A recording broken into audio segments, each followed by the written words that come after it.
Now, there's a loose end in all of this. If you've noticed, as I've been through this entire presentation, I haven't actually talked about the lineage, meaning that I haven't actually talked about how do we confirm that this Imam, is a descendant of prior Imam, or the prior Imams are his ancestors.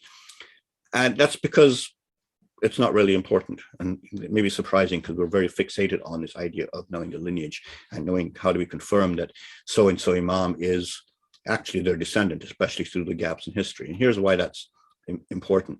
The three metrics, the calculations, if you notice, are indifferent to lineage. Nowhere did they ever have the question or raise the issue talk about how to confirm that during the calculation, we need to know that so-and-so Imam was a descendant of the prior Imams. All the numbers do is simply expose a unique group of people, whether they're related or not.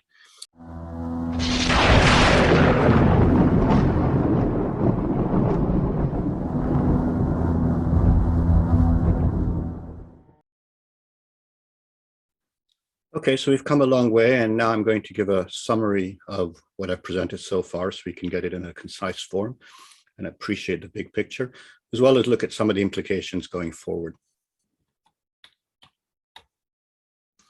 So coming back to the quote from Maulana Sultan Ahmad Shah in his message to the Ismaili Association for India, and that's now called ITREB, Ismaili Association was renamed.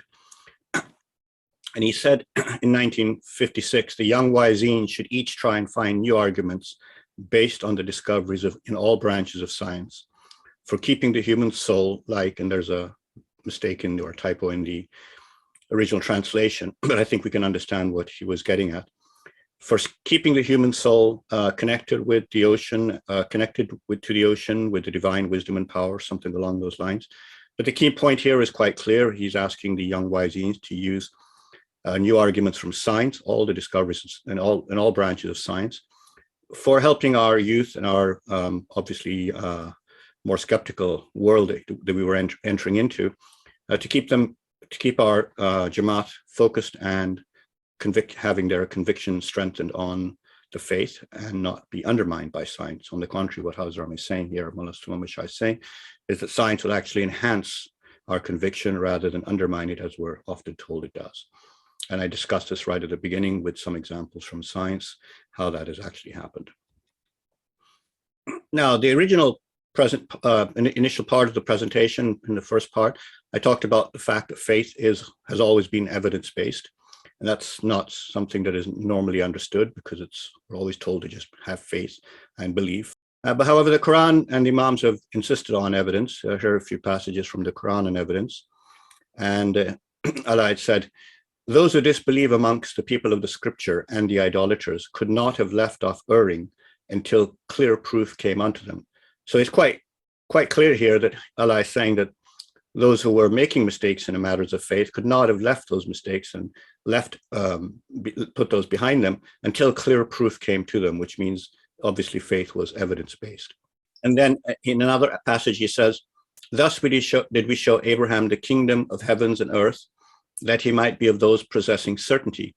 So again, here he's saying even Prophet Abraham, who obviously would have firm conviction in the matter of faith, even then, Allah says, we showed him the kingdom of heavens and earth so that he might possess and might be more certain than whatever certainty he had, and have more conviction.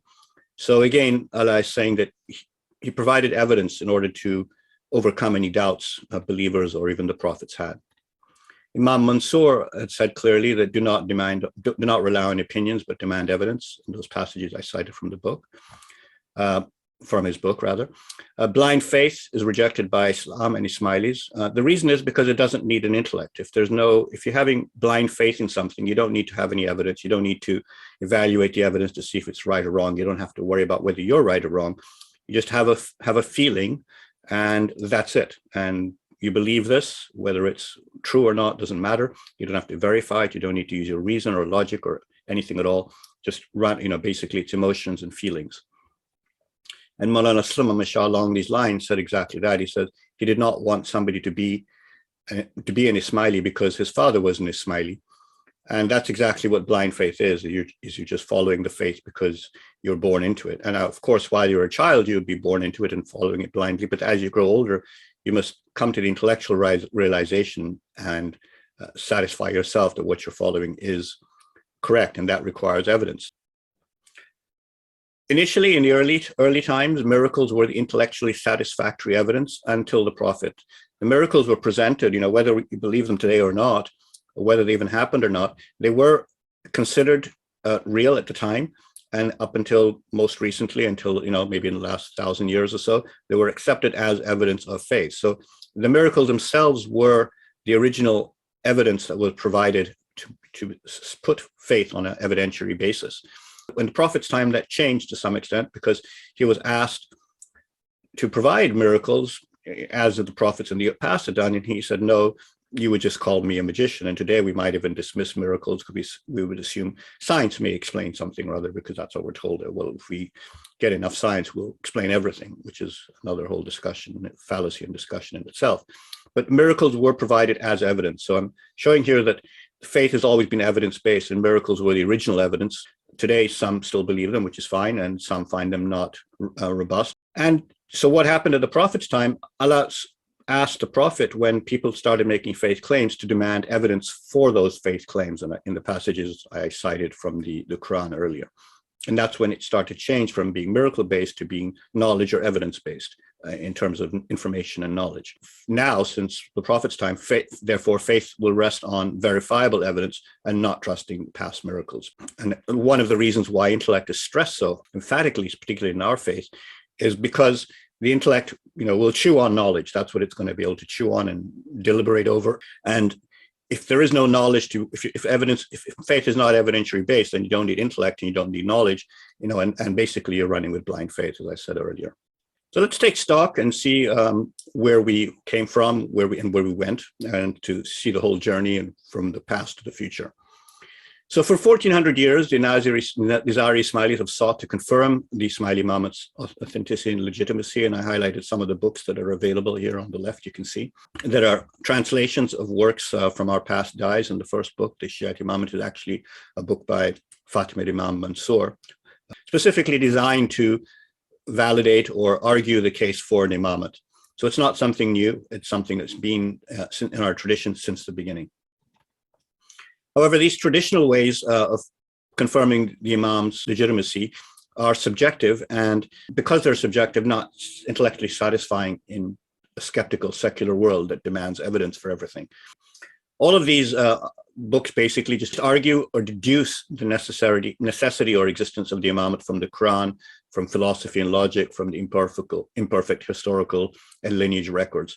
But deductions are always tentative. They're provisional, because something might come along, some new evidence to overturn the deduction.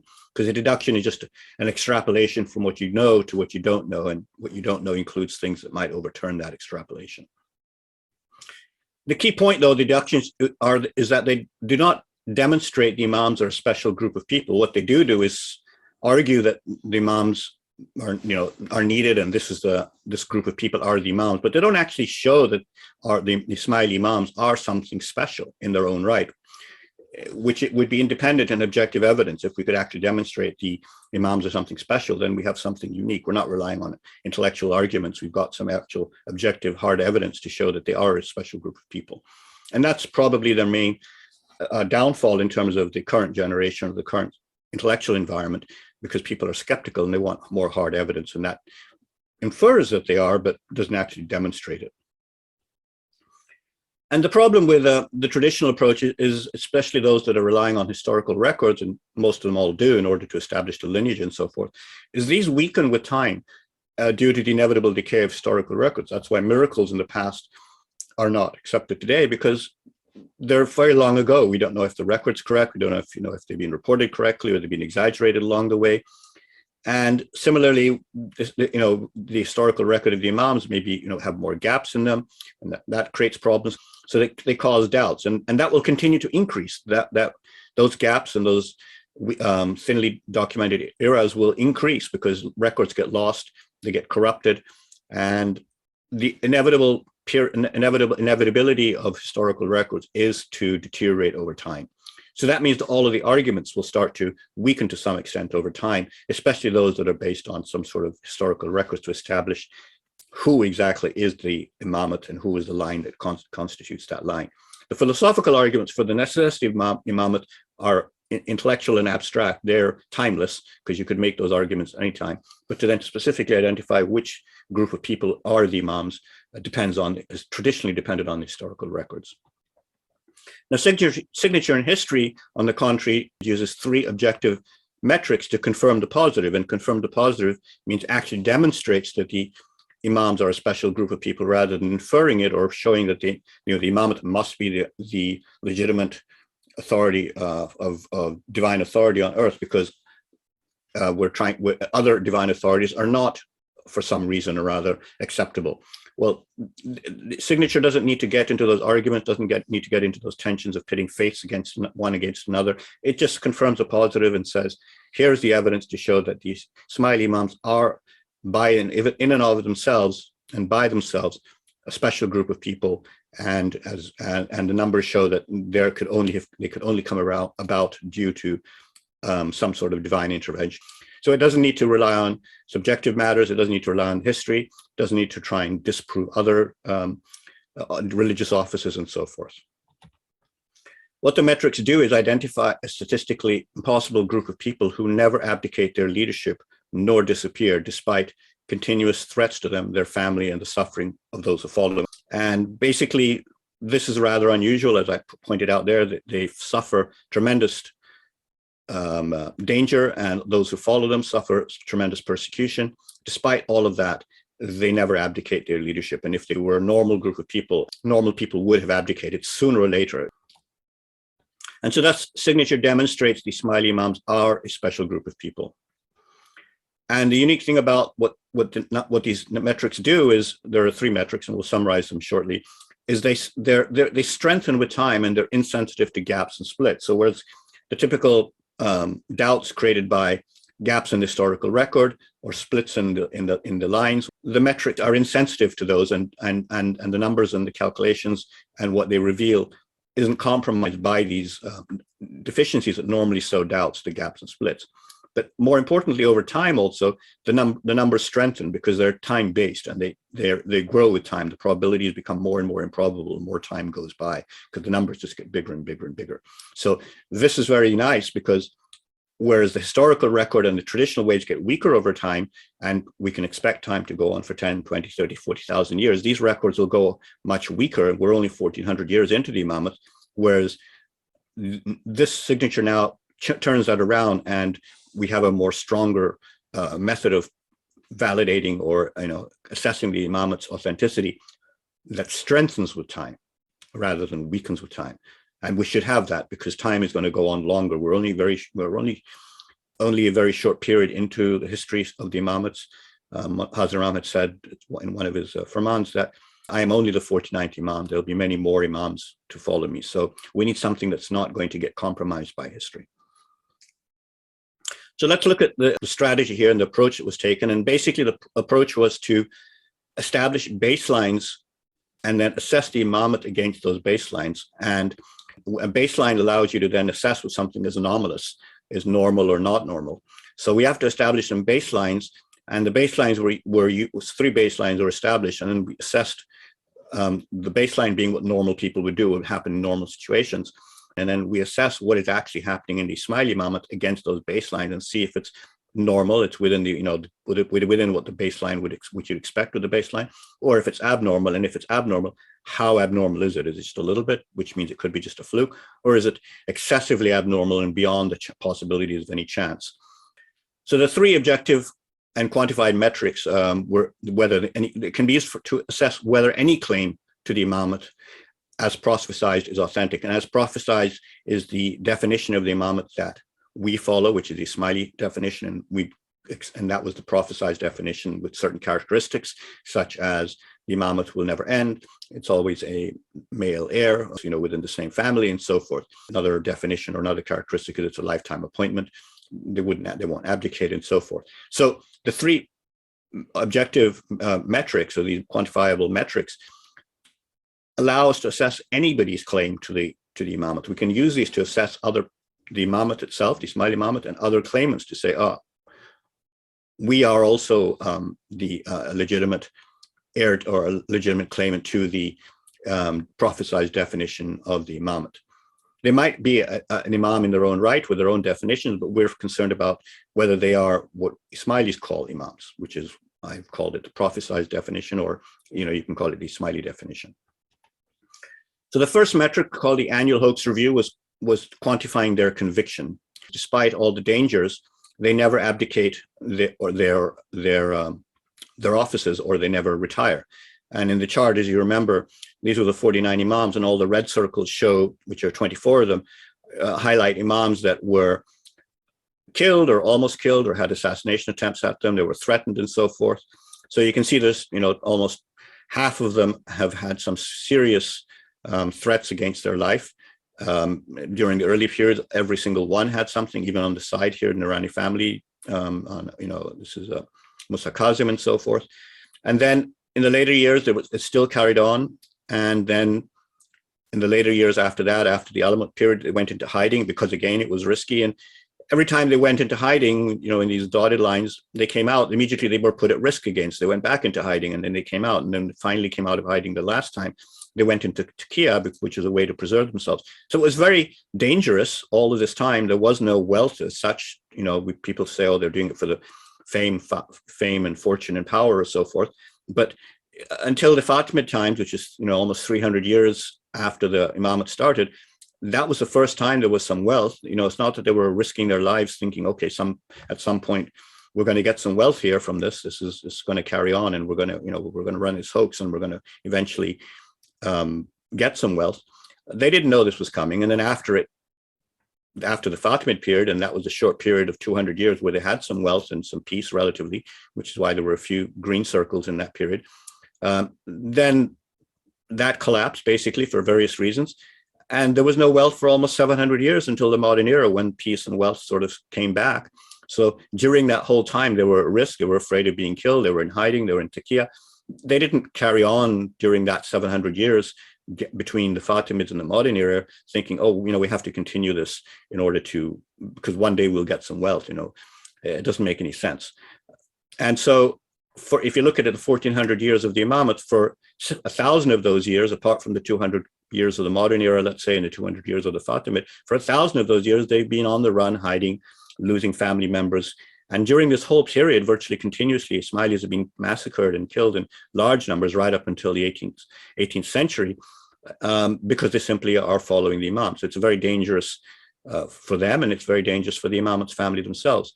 So the annual hoax review was to basically look at, well, if they were to review or consider every year, should we continue this hoax? If it's a hoax, if we're assuming it's a hoax, then the Imams are just normal people, and normal people would have eventually abdicated, as self-evident.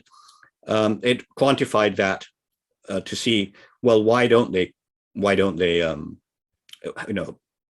abdicate or give up this hoax if it's a hoax. The second metric was quantifying the resilience and continuity. And there, what I did was I looked at, there's about 40 documented branches of the claimants to the Imamate, the Shia side of the Islam. This chart here at the bottom here shows the branches in up until the first 13 Imams, which are when most of these branches appeared. 3-4 more later occurred during the later Imams, or about a half a dozen later.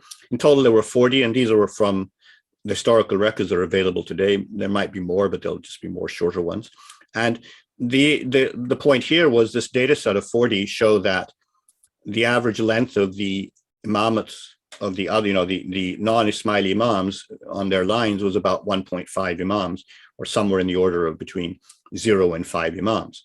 And so the Ismaili Imamate is very unusual. So given the data set of the, the norm being, the baseline being between 0 and 5, typically around, an average of 1.5, what's the probability that you would get 49, given that the normal outcome should be between 0 and 5? And that's what this graph at the top does. This is an exponential graph at the logarithmic scale. And the numbers just go off the scale literally, and are up to 72 orders of magnitude in the probabilities. And so this confirms that, they're resilient. Despite the threats, they are continuing from another perspective, that their line continues on steadfastly to 49 Imams, despite everybody else having tried to be an Imam. Their line ends between 0 and 5 due to being killed, or no heirs, or abdicating responsibility, or their last Imam goes into hiding, or whatever the reason might be. So that metric was basically to identify and tell us which of the various branches are is legitimate or illegitimate from the Ismaili perspective, or doesn't follow the prophesied definition. So that was how we could get around the issue of branches, which normally something that sows doubt. And the other item that sows doubt are these gaps in the historical record, or periods where they're thin. And there were 3 of those: Imams 8, 9, and 10, Imams 20, 21, 22, and Imams 28, 29, 30. And what I did there to show that there's continuity through those gaps, you want to look at the baseline again of various probabilities and see if after the gap, those baselines start being beaten again and the odds start increasing. And you need time for that to happen. And there's many ways to do this. One is just obviously to see if the annual hoax review starts to pile up, because you could start this analysis at any point. We happen to start it at the beginning at 0, which is after Prophet Muhammad, but you could start it at 11 because you could have lost all the records prior to that. And again, the annual hoax review will just start mounting up from 11 all the way up to 49. The other way of doing it is to look at the length of these branches and see that between the gaps, these branches are anomalously long compared to the baseline of 1.5 or average, whereas here we have an average of about 8.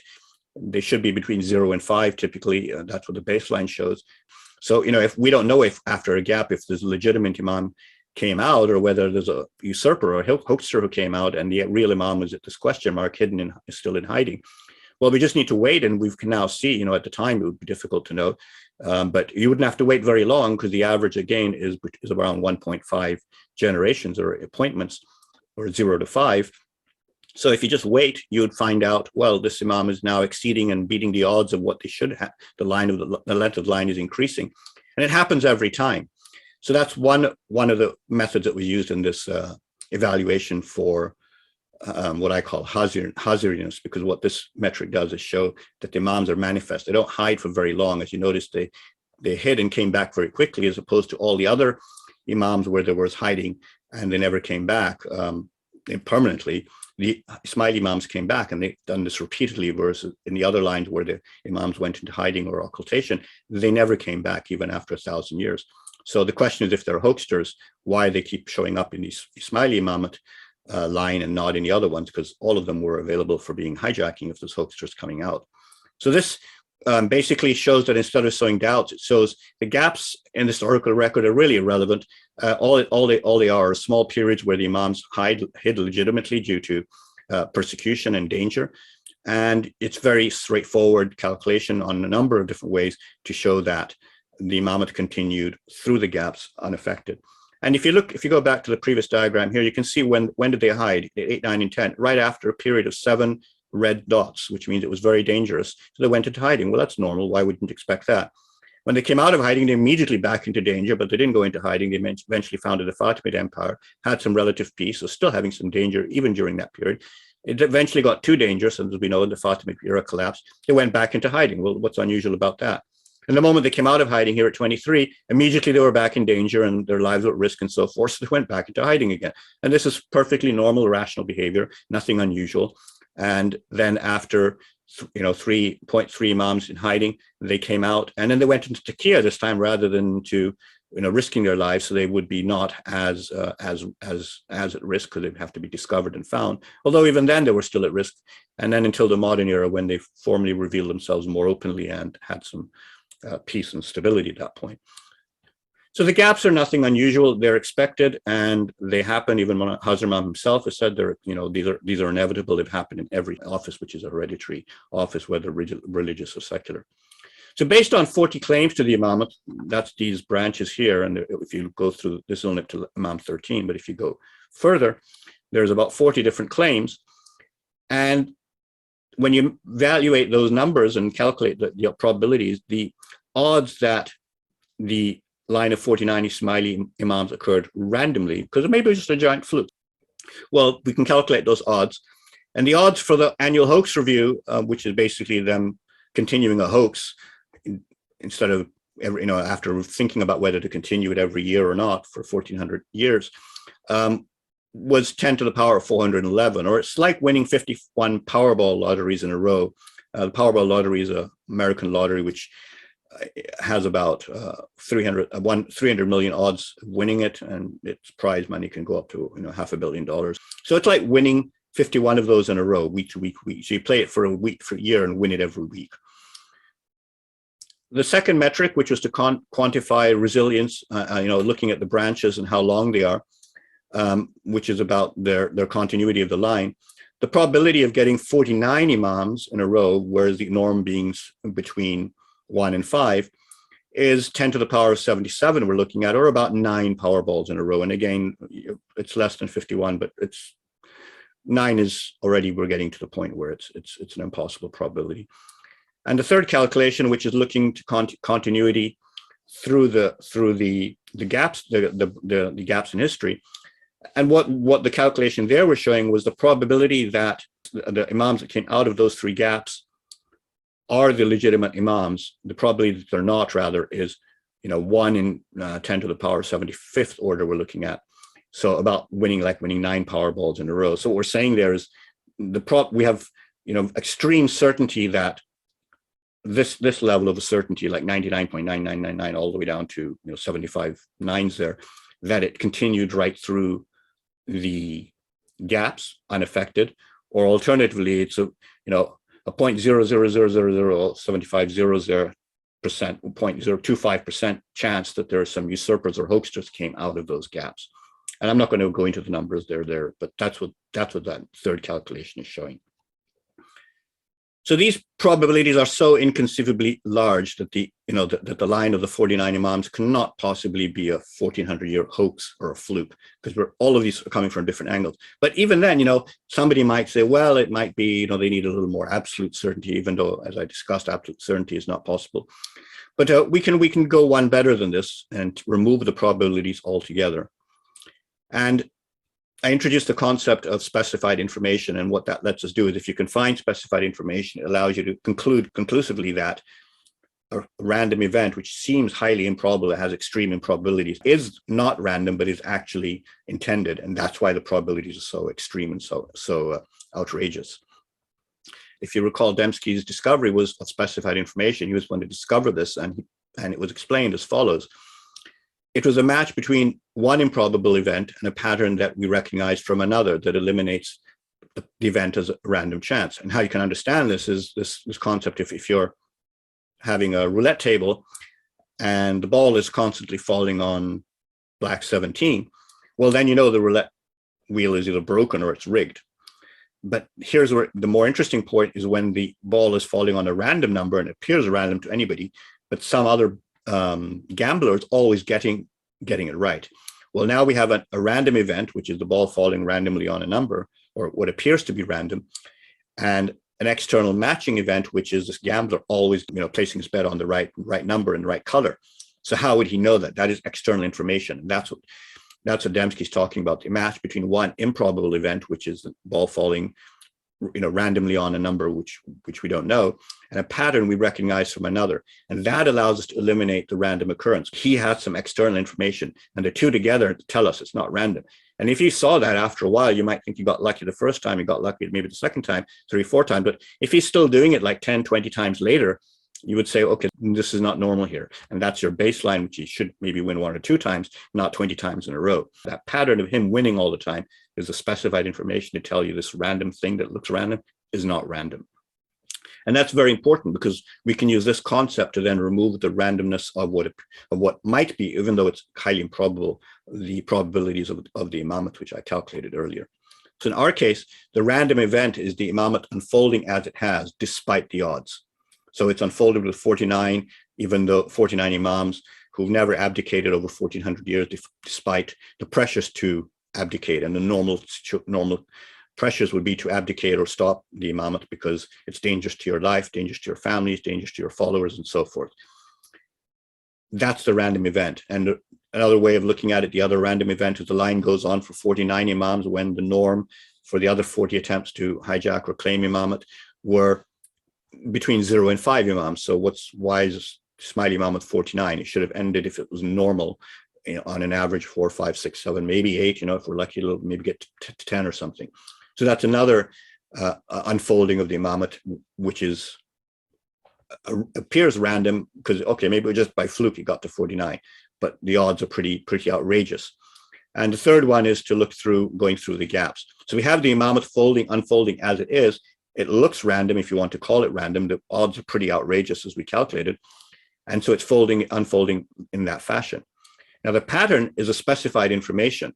And that is that the key point here is the Shia after Ghadir Qum, or sometime close to Ghadir Qum. It doesn't matter when, it doesn't matter who said it, it doesn't matter whether it was the Prophet Muhammad. What we do know is the Shia somehow had knowledge that this was all going to happen, that this group of people would come.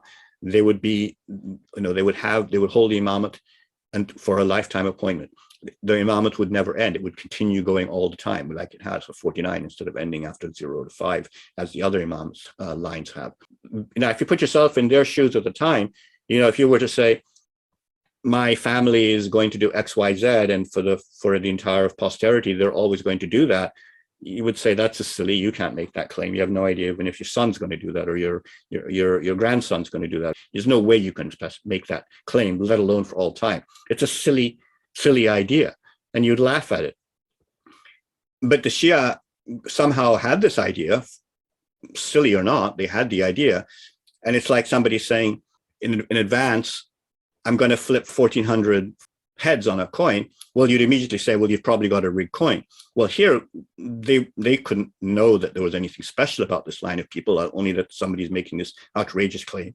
But for some reason, they all believed it. Well, it turns out then if that actually happens, and supposing you said this about your family, and after 49 generations, 1,400 years later, people looking at it said, they said this was going to happen. How did they know that? How did it happen? They knew about something. This didn't happen by mistake because it was not possible. The probability is too improbable. They knew something about this that was going to happen in time before it happened. So similarly, the Shia knew this was going to happen before it happened. We can only look backwards now and say, yes, that's very unusual. At the time, it makes no sense. But now we can look at it. Well, obviously, there was something they knew, that this was not unfolding as a random event, just like if you watch the gambler constantly winning it, after a while, you'll say, just a minute, this guy knows something. He's not winning by fluke. He knows something. That's why he's winning all the time. So we have this pattern, and we know the Shia had known about this beforehand. So that tells us this is not a random event. This is specified information. The pattern is the Shia knowledge. And like I said, it doesn't matter whether it's Ghadir Qum or the argument over what Hazrat Ali said then. All of that's irrelevant. The point is we do know at some time, well before all of this unfolded, even if it was after the first 2 Imams and it started to, this knowledge became known that, okay, this is going to be perpetual because after 2 Imams, who would care about it? It doesn't matter if it happened within the first 2, 3, 4 Imams when they learned this, but they eventually learned this very early on. And that was the reason the Sunni and Shia are split. But at some point, the Shia decided or had this notion that these Imams will never disappear and they have all these characteristics. And now 1,400 years later and 49 Imams later, we say, yeah, well, how would they even know that? Why would they even think of that? It would have been proven false just with time only. So together, these 2 items, the high improbabilities and then the foreknowledge of what was going to happen before it happened, tells us the Imamat was intended, it was rigged. That's the key point here. We're going beyond. First, the probabilities should be enough to convince most people, because those kind of probabilities make no sense. They don't happen. That's why they're highly improbable. At 99%, we think things are rigged, let alone 99 with 70 orders of magnitude after it. So these tell us, but this removes all that randomness completely. It completely eliminates it, just like the gambler, if he's constantly getting it right, you'd say, no, he knows it. And then when you finally tell you, yeah, I have this, or if he said in advance, I'm going to do this, you would have known he's rigged. But here we couldn't know in advance other than they saying so. And we can't tell if they're just making this up or have a fanciful idea until time rolls by. And we say, yes, obviously they knew something. So a line of Imams, precisely with the characteristic of the Ismaili Imams, what I call the Imamat's prophesized definition, is exactly what was foretold and that before the line appeared and then unfolded over 1,400 years. And like I said, it doesn't matter whether it happened after Ghadir Qum or before Ghadir Qum or within the first 2, 3 Imams. This was known and foretold. It's documented in history. We know it happened well before the whole line unfolded maybe 44 Imams, 43 Imams, 48 Imams, it really doesn't matter. The numbers don't change much. Now, when something is, and the reason that, when you rig something to create a specific outcomes, the odds will always be extreme because nothing random is actually happening. That's the point. Nothing, it appears random, but nothing is randomly happening. That's why the odds are so extreme. And that's why the Imamat's odds are so extreme. The gambler, if you just calculate his odds, if he's constantly placing his bets on the roulette wheel correctly, 20, 30, 40, 50 times, those are extreme odds. He can't know that. He can't get it correct all the time. Well, that's extreme odds because it's not happening randomly. He knows what's going on. He knows what to do. When you're making something happen, you can make extreme odds appear. That's the whole point of an intelligence doing something. In other words, the Imamat cannot be and is not random. And it's strictly about, we really have to understand this point about the foreknowledge, the specified information, to move beyond even the point of, if you're not convinced the randomness is something, the random numbers are so extreme, there's no way that could be random. Even intellectually or emotionally, you could feel that, or intuitively. Once you understand the specified information, that completely removes all doubt this is random. It's completely eliminated. So who can rig this game? I mean, it's basically a rigged game, basically over 49 generations, 1400 years, and counting. It's not stopped. And the only thing we can do is make an inference to the best explanation because of limitations I have said of what reason is. The question the Ismaili Imamat raises boils down to two questions. Could any human being, having claimed hereditary spiritual authority and leadership in perpetuity, foretell and assert that their family would never abdicate or retire from that authority and leadership, would never abdicate despite numerous assassinations, continuous threats to them, their family, and the suffering of those who follow them? Could they tell all of this in perpetuity, that their family will never abdicate despite all of this, would never disappear or hide permanently despite all of this, would always have male descendants to hold that authority, and would continue to reassert that authority over and over again? Because remember, subsequent Imams have said the same thing. Oh no, we're here forever. It'll continue in our lineage right down to the constitution from today. It's stating the same thing. And why would they do so, knowing they'd be exposed if we just have to wait it out? You just have to wait it out and it's going to stop. And as all the other attempts at the Imamat, the 39 other ones, they were very short. So you'd only have to wait like one or two Imams probably until you prove it up to be a silly assertion and a silly claim. So why would you do that? No rational person would do that. Well, 39 tried, but the point is, if they want to try that, they got proven up, but then the Ismaili Imamat continued when it shouldn't have. So obviously they know something. So they're making these assertions, knowing something nobody else knows, or are aware of something nobody else knows. So they can make this assertion confidently. And then even if they want to try this, could you make it actually happen? Can a human being actually make this happen against all the odds, literally against all the odds for 1400 years over 49 generations? Yes, you can claim that and people would laugh at you. Okay, you might get away with it 1 or 2 or 3 generations, 5 generations, but could you actually make it then happen? That's the point. Over 1400 years, over 49 generations. Maybe you have some sway over your grandchildren, or maybe even your great-grandchildren. But after that, what sway do you have over them? If they can decide for themselves, this is rather dangerous. Our families are at risk. My family's at risk. My kids are at risk. My wife's at risk. And I'm going to put their families at risk if I appoint them. Like, why would you continue this? And all these followers who are following us are being massacred on a massive scale. So if you're running a hoax here, could you actually make it happen? Well, there's no way it can happen. And in all of human experience, there's only one explanation how this could be made happen. And that's with some kind of divine intervention. It's happened. We can see it. It was foretold. It was going to happen beforehand. It's unfolding in front of us right now.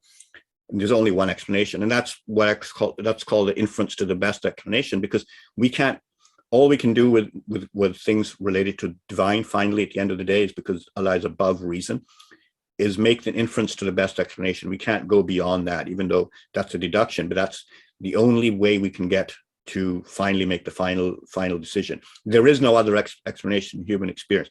Let's say there is in 1,000 years, someone figures out a way to do that. Today, here and now, when Hazram says you must live and practice your faith within intellectual context of your time, and if you don't, that will cause a discord in your brain or a cognitive dissonance in some ways. He explained it differently, but that's basically what he was getting at.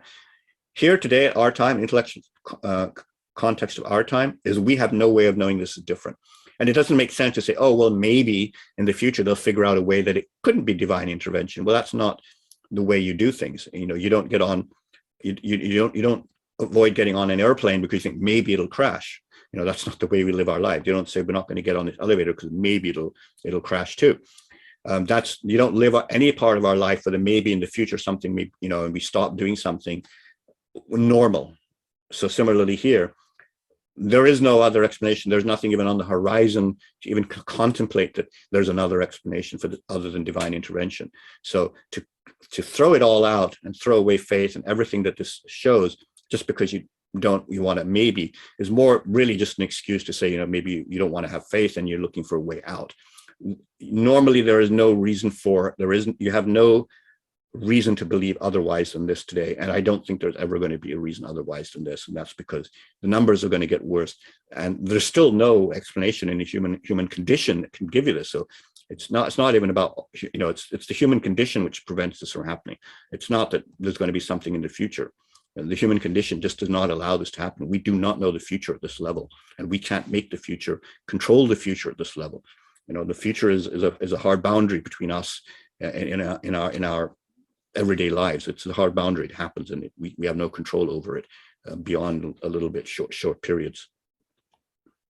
So if we come full circle now back to how all of this started, I was saying the point is the traditional way of approaching the validation or authentication of the Imamat is going through a 7-step process, starting with proving Allah is real and so forth, all the way down to showing that there are subsequent, step 7 was to show there are subsequent interpreters and so forth to interpret the Quran. Allah communicates, the Quran is from Allah and so forth.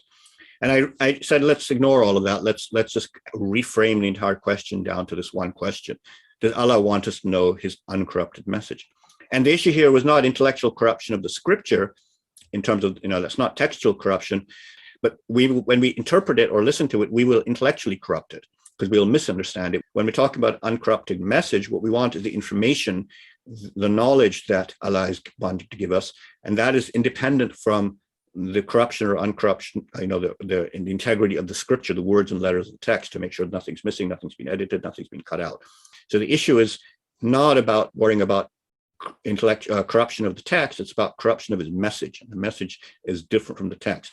Now, the only way you can correct corruption of the message or what somebody said is if the author can, only the author can explain themselves. So an interpreter is required, an interpreter or the original author. An interpreter meaning somebody who has been taught by the author, who understands the message correctly. Only they can explain, only the author can explain themselves. And so an interpreter is required if you want to avoid corruption of his message. So when the question is, does Allah want us to know his uncorrupted message? We're really asking, if he does, we're going to need an interpreter. So what we can show now is what signature shows is a line of interpreter claimants, people who claim to be the interpreters, with impossible probabilities can be shown. We can show that. And the specified information, which I just talked about, eliminates any possibility that that line of claimants occurred by randomness or by fluke. And since Allah is the only inference we can draw to the rigged game, it's basically a rigged game because of that. That confirms Allah exists, first of all. That's already established just from the mere fact the inference of the best explanation to this rigged game is because the probabilities are not flukes. So it's a rigged game, is that Allah exists. So we have that established already. So that's the first, I said, let's assume 3 things just for now at the beginning, and one of them was Allah's exist. Well, that's being removed, so we no longer need to assume that. So we know the line of interpreters is therefore real, and their authority, amongst other things, is interpretive Allah's message, or the faith. That's what we call it.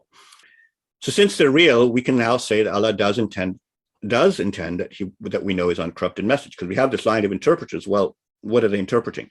They're interpreting something, and they're interpreting it so we get the uncorrupted message. So this now answers the question, does Allah want us to know his uncorrupted message? Yes, because there's this line of interpreters. We found them unequivocally.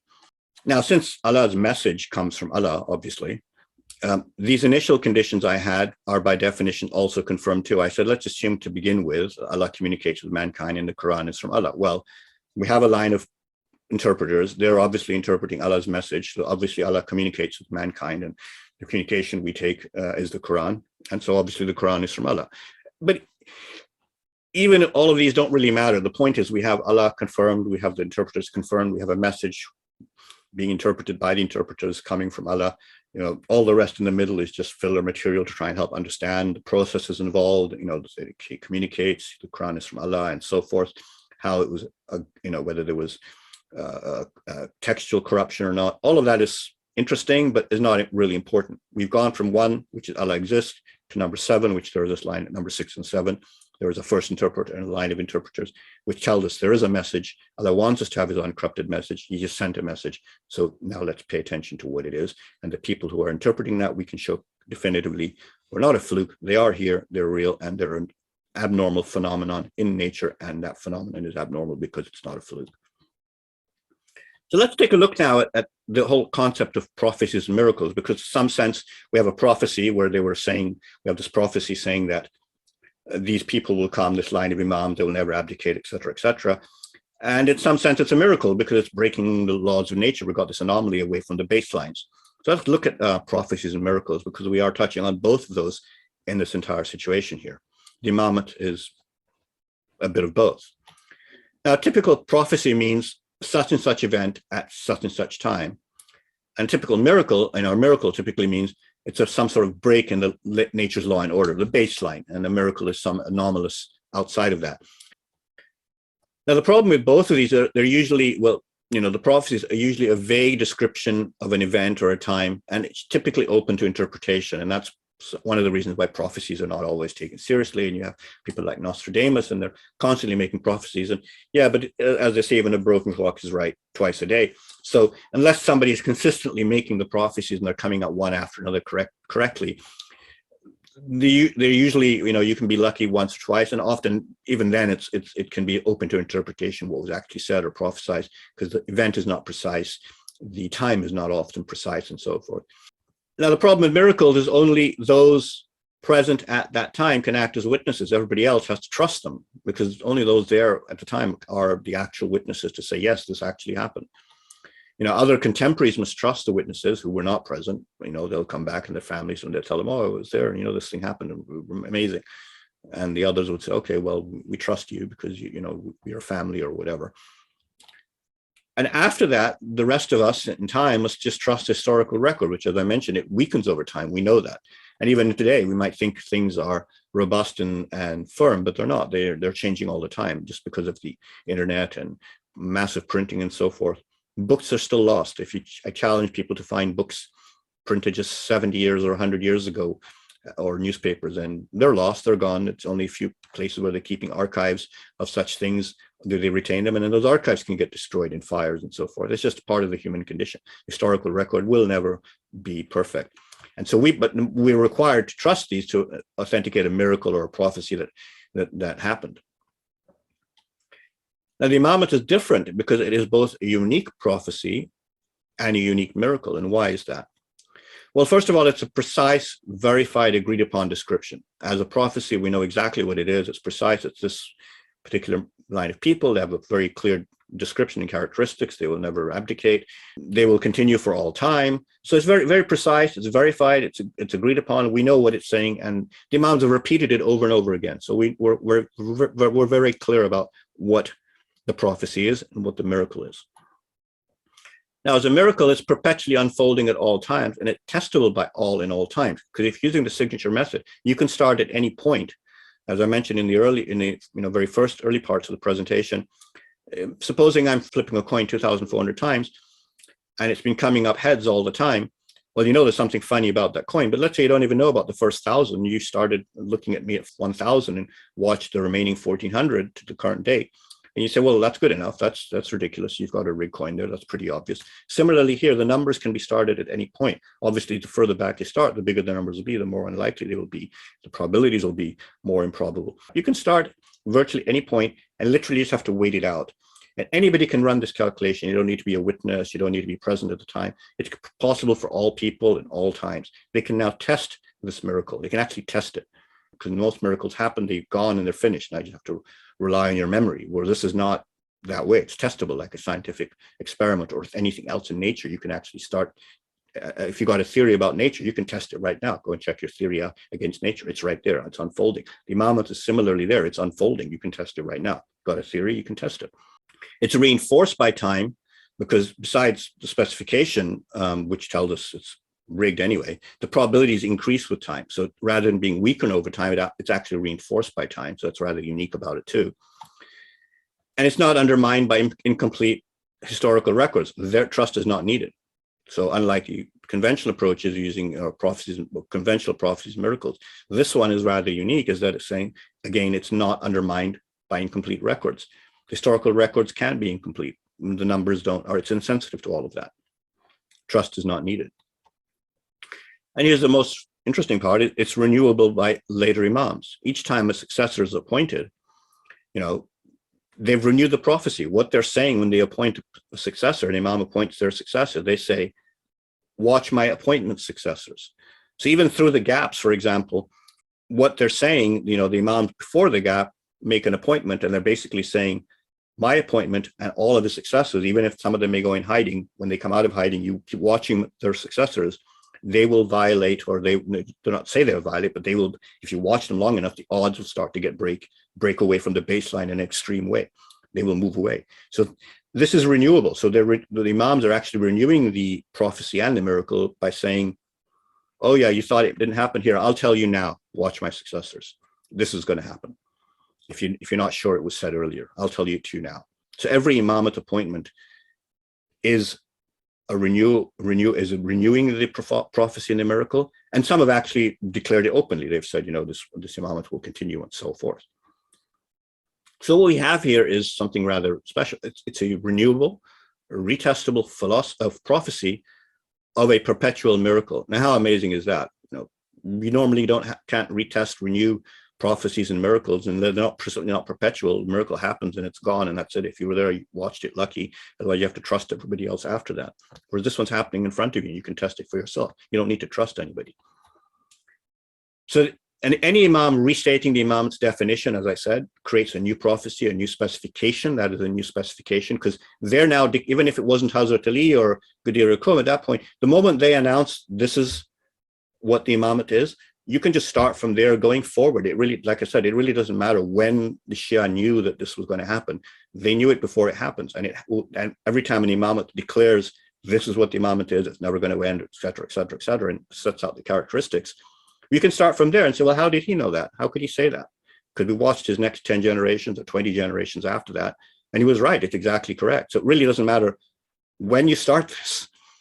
It's, we're fixated on Ghadir Qum, but it really doesn't matter about Ghadir Qum. It's whenever some Imam makes this declaration and said, here, watch this. So we have Imam Mansur, which is the 13th Imam, in his book, The Confirmation of the Imamat. He said, that which is right concerning the first Imam is right concerning the second, third, fourth, fifth, and 10th until the end of time. So he's saying, whatever you thought was right about the first, I'm telling you now it's right about all Imams from the end. So even if you don't know what was said on the first, even if you don't believe what was said on the first, I'm telling you correctly. I'm telling you now that this is the Imamat. It's going to continue to the end of time. And he explained what he was talking about there. And one of the Shahs clarified that in terms of the acceptance of a successor to the Prophet. So if you accept that, well, I'm saying it from now. If you don't think I'm right, just watch numbers 14 through to whenever.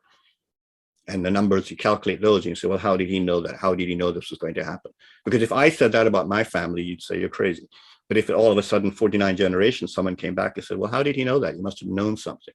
Obviously, the situation was rigged. And then one Imam later, Imam Muiz, number 14, he said, if my father has died physically, the line of Imamat shall continue forever. The souls of Imams are joined like hooks of a chain.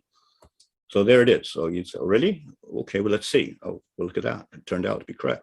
So how did he know it? He was the next Imam. So they're constantly renewing and restating the prophecy, and then it's retestable. The moment they said it, we can start testing what he said, independent of whatever happened prior to Imam Muiz. We can say, does he know what he's talking about? Because they always get it right, and they always follow through exactly as they say, and they always say the same thing. And then Imam al-Dhikr Islam, which is number 23, in Paradise of Submission, he said, know that this Imamat is a reality which will never cease, change or be altered. That's the definition, like I was saying, will never be altered. The definition is the same. It will continue forever, be transmitted, and so forth. He's saying it's going on forever. So even if you didn't know anything about number 13, number 14, or what happened soon after Gdir Qum, you can say, well, let's see if Imam al-Dhikr Islam knows what he's talking about.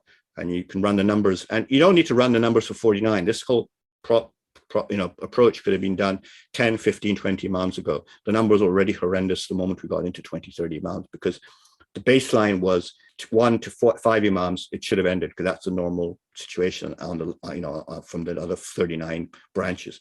The other baseline is the annual hoax review. Well, the moment you get over 200 decisions on the annual hoax review, if you go back and review that, the numbers are already hitting 7, 8, 9, 10 Powerballs. And Mullah Sulaiman Shah just recently said the spiritual imamate remained with Hazrat Ali, remains with his direct descendants, always alive till the day of judgment. So even if you didn't know better, you could start now, and in 20 generations from now, 20 Imams from now, when you're up at numbers 70, 80, 90, you can look back and say, how did he know that? He got it right too. Like, everybody gets it right. They're all saying the same thing. And they're all repeating it. They're not saying, like something different. They're not changing anything, try and tune it a little bit to correct for some anomaly that happened. It couldn't quite work out the way it's supposed to.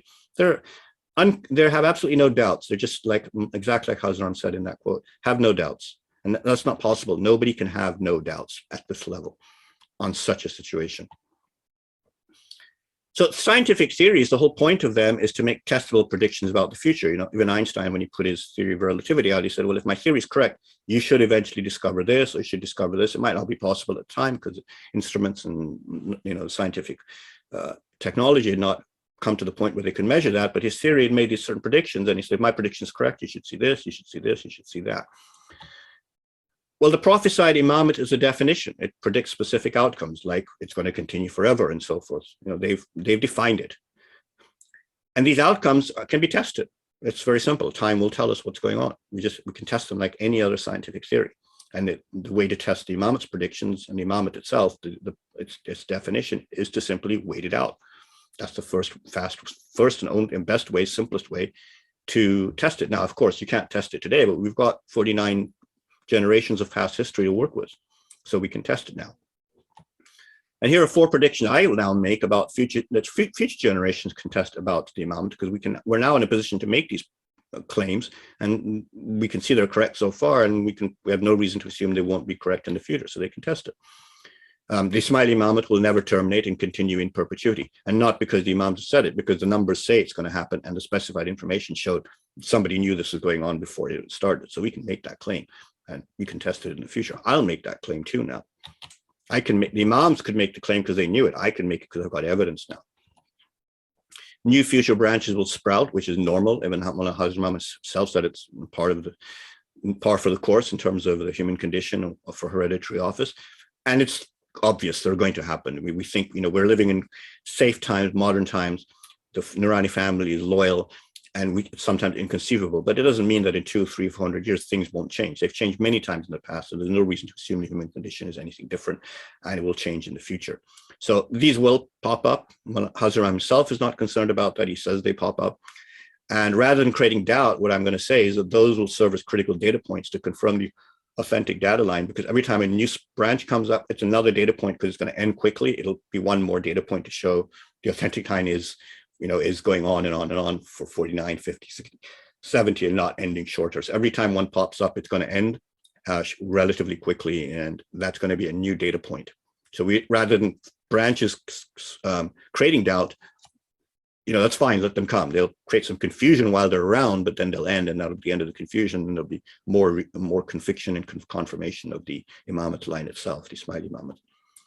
Like I said, these new branches will end usually relatively quickly. I can make that prediction. Relatively quickly, meaning between 0 and 5. You might get one that lasts out to 8 or 9. Imam and Shai were unique. They lasted out to 15. Highly improbable. It might happen though, but they will end. That's the point.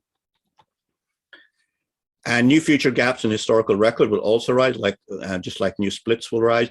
There's no reason to assume there won't be danger and things won't change in the future. The human, history is full of turning points and things changing in the world, and the Imams live in the world and are subject to the rules of the world and whatever is unfolding as a result of the human condition and greed and corruption and wars and everything else. So there's no reason to assume future gaps won't arise. and we can work right through them. Now that and the point here, like I said, is we've had enough gaps, we have enough data already to show, and the philosophy and the definition of the Imam, it says that if an Imam goes into a gap, an Imam must comes out. Well, we can now confirm Imams will be going into gaps because the Imamat's line is confirmed. We just have to check when the gap ends and somebody comes out of the gap or the hiding and says, I'm the next Imam. We just need to wait it out to see, barring if we have any other information to confirm that. If we have none, we just wait it out, and the odds will start piling up quickly. And again, we will know where the Imamat is back, and we know where we have the right line. And this comes from this point of view that the Imamat is an all or nothing proposition, like those quotes I just cited from the previous Imams. And we know the Imamat is authentic today. So when we know like I said, when Imams enter gaps, by definition, they will reappear, and they will reappear relatively quickly. Now, make that claim. They won't sit in hiding for tens of generations. They might if it's something very unusual, but they'll probably come out relatively quickly, maybe going to Taqiyya or something, because the Imams need to be out so that, because constant and continual hiding creates cells of doubt. So they might hide for 2, 3, 4 generations. If they need, and then I think if they need to, they'll probably, like they did in the past, come out and go into Taqiyya, but they won't be in hiding and for permanently. They'll come back relatively quickly, as they've done in the past. Now, there's a loose end in all of this. If you've noticed, as I've been through this entire presentation, I haven't actually talked about the lineage, meaning that I haven't actually talked about how do we confirm that this Imam, is a descendant of prior Imam, or the prior Imams are his ancestors. And that's because it's not really important, and it may be surprising because we're very fixated on this idea of knowing the lineage and knowing how do we confirm that so-and-so Imam is actually their descendant, especially through the gaps in history. And here's why that's important. The three metrics, the calculations, if you notice, are indifferent to lineage. Nowhere did they ever have the question or raise the issue talk about how to confirm that during the calculation, we need to know that so-and-so Imam was a descendant of the prior Imams.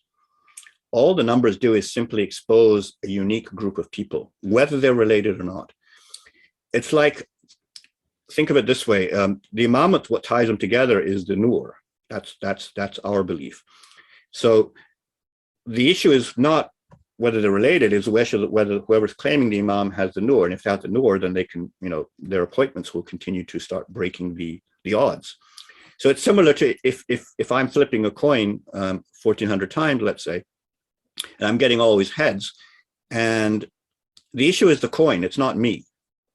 The coin is analogous to the Nur. If I go away and somebody else comes in and starts flipping the coins, even if you know them, it doesn't matter whether they're my descendant or not. It just matters whether they can continue flipping the coin, whether they've got the right coin. That's the issue. Are you watching the person with the right coin? Well, you watch the coin and see if they break the odds, and you see this person's breaking the odds. Similarly here, the issue is the Nur, the definition of the Imamat. We have to make sure the person claiming the Imamat is abiding by the definition, holds the Nur in that respect. And that's what we're concerned about. And then all these calculations never concern themselves and never concern whether the person we are looking at and counting was actually part of descendant in a family tree or descendants. What we were concerned about is, are they part of the group that are breaking the odds? And if there's some gaps in there, like we said, it doesn't matter, but they're not important that they're actually part of the lineage. So subjectively, if we go back to this whole idea, let's assume the Imamat's a hoax, despite what we know already, you'd wonder their wisdom is strange. If they're running a hoax, right, why would you plan a permanent hoax and restrict potential future recruits to this hoax to a very specific and tiny pool, the pool that might even cease? Because they have no idea if 10 generations down the road, they may not have any offspring or descendants. So if you're planning this hoax, why would you restrict it to a specific pool? So it's rather odd if you would do that anyway. And further, why would you restrict it to their family, only male descendants? So if you're planning a hoax, this is a very unusual, funny type of hoax to say, I'm going to run a hoax, and my pool of recruits, which are going to be involved in this hoax, are going to be this tiny pool of people. You would probably want to have a secret group of cabal, some sort of secret society where you've got your recruits in there, and so you can draw on that because you'll probably find somebody you can carry on, or you'll want to have more lax rules, like I showed from the rules for example, the papacy or the Dalai Lama or the Emperor of Japan in their successions. The rules are very lax. They can always find somebody. Now they're not running a hoax, but if you want to run a hoax, you definitely want to make it easier to make sure you can have somebody, your next candidate, and easy to identify and find them or appoint them. But if you look at it objectively, these restrictions that the definition of the Imamat has, the Ismaili Imamat or the prophesized Imamat, create even more improbable odds, because the restriction exponentially increase the specificity. You don't get to choose from the whole planet. You get to choose only from your family. It's very precise. And if it's not in the family, well, then obviously that's just leading to more doubt.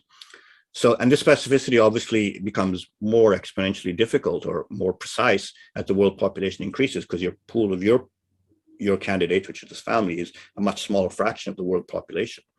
So if you're running a hoax, you wouldn't run it this way. It makes no sense. You would keep the rules fluid, and you'd probably have a nice large pool of candidates from which you can keep making appointments to keep it going. You wouldn't do it this way. But they did. But again, it's not important. The fact is that they did just makes it more improbable.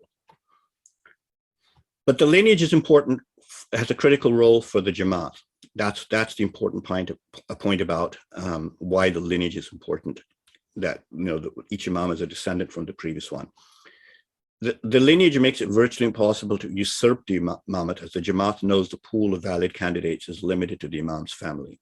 Okay, we know the next Imam has to come from the current Imam's male offspring, whether it's sons or grandsons, in the case of Hazram, he's a grandson of the previous Imam, Maulana Sultan Muhammad Shah. So when you if there's an appointment made someone outside the family, that's a hint to both that both appointer and appointee are false. So something odd here. That's why the lineage is important. And Imam Mansour explained exactly the same point. In his book, he said the knowledge of the lineage was never required until now, and now meaning the era of the Imamat. He said, unlike in Jesus's time, in this time, explicit knowledge of the legatee's family relationship is required. So what he's saying is, in the prior times when we have this idea that there were Imams before, but even if there were not Imams as such, or there were religious divine authorities, appointed divine authorities in a chain of some kind.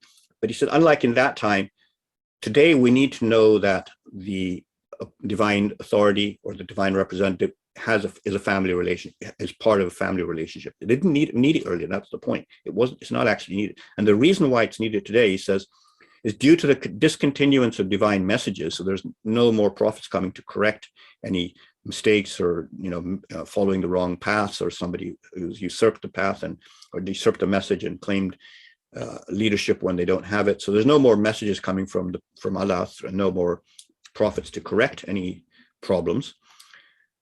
The predominance of tyrants, that the Imams going underground, as we've seen, they'll hide and so forth, and emergence of their leaders as facade leaders, because the Imam will sometimes appoint people who misrepresent to the public so that they're the Imam just to keep it safe, to keep themselves safe, like a decoy, as it were. So due to all of these situations, he says this is why the Imamat is restricted to Prophet Muhammad's progeny. So it's because of the world situation of the world, rather than something inherent needed in the divine office. The divine office can be, Allah can make anybody he wants the prophet, which he's done in the past. So the divine office now is retained in the lineage of the Prophet Muhammad's progeny because of these reasons and because of these circumstances in the world, not because it's a requirement of the divine office to hold the nur. So as ending on this lovely quote from the Qur'an, and Hazram's always joyous picture to look at. O mankind, indeed, an undeniable proof from your Lord has come to you. We have revealed to you a manifest light. And this gives us a new meaning, hopefully, and appreciation for what that says and what that means in terms of the idea of evidence, proof, manifest light, and all of the other meanings this has that we probably still are trying to digest and unravel. Thank you for your time, patience, and at this point, we'll be opening it up to Q&A.